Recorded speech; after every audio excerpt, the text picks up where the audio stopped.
Welcome, everyone. Today, we're diving into the dense, absolutely fascinating world of Karl Marx.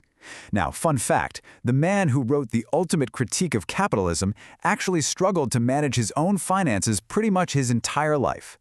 But hey, today we're putting his personal economics aside. We're going to focus strictly on his incredibly influential philosophy of society.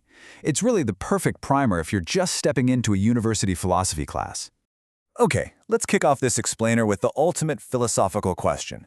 What actually drives human history forward? I mean, is it the brilliant ideas in our minds, or is it the hard, physical reality around us?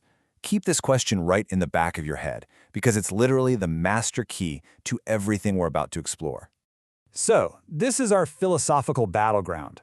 Over on one side, we have Hegel, who argued that the mind, or spirit, is totally in the driver's seat of history. And on the exact opposite side stands Marx, who argued no way, it's actually the gears, the factories, the material elements of everyday life that truly steer human destiny. We have a clear roadmap for today. First, Hegel versus Marx. Then, dialectical materialism explained. Third, base and superstructure. Fourth, the epochs of history. Fifth, the class struggle. And finally, the four types of alienation. Section 1. Hegel versus Marx. Right, so to understand Marx, we actually have to first meet a giant of German idealism, and that's Hegel.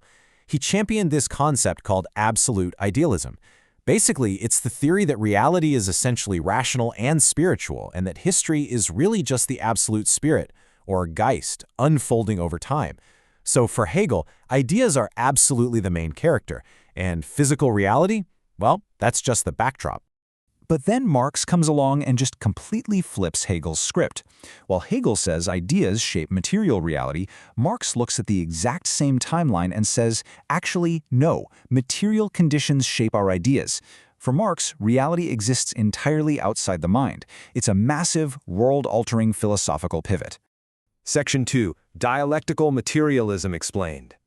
And that brings us to dialectical materialism. What Marx did was take Hegel's idea that progress happens through a clash, a thesis meeting an antithesis to create a totally new synthesis, but he grounds it in pure materialism. History doesn't progress because abstract ideas are clashing in the sky. It progresses because physical, material forces and opposing economic interests collide. The physical world is the stage, not the spiritual one.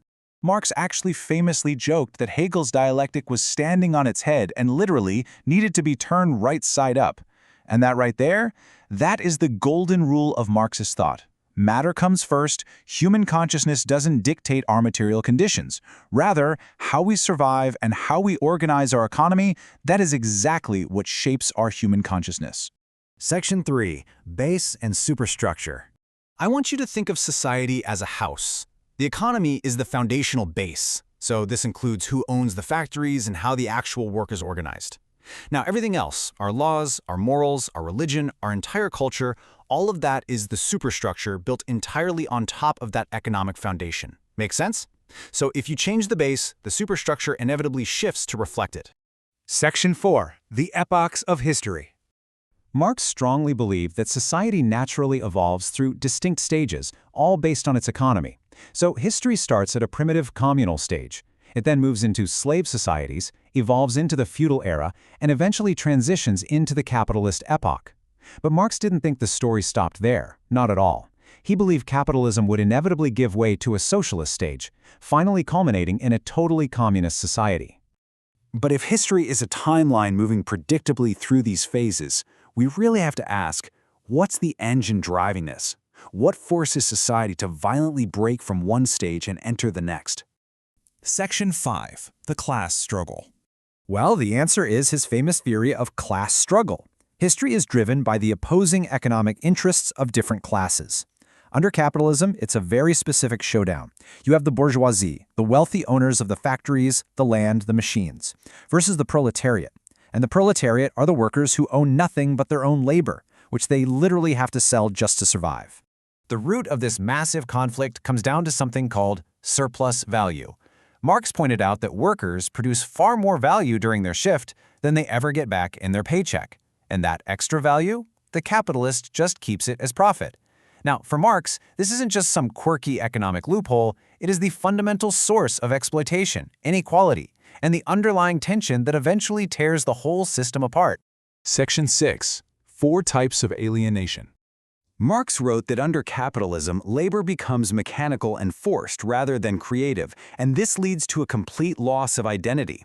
Because workers don't own the fruits of their labor, Marx argued they suffer a severe psychological and spiritual estrangement. Essentially, they are reduced to mere cogs in a giant machine. This heavy psychological toll is what we call alienation. It's this profound disconnection. If you're a university student, you can think of it this way. It's the difference between passionately crafting your own art project, where you completely control the final vision, versus mindlessly flipping burgers or writing repetitive code for a massive, faceless corporation, where you have absolutely zero stake in the final product. Marx actually systematically broke this alienation down into 4 distinct disconnections.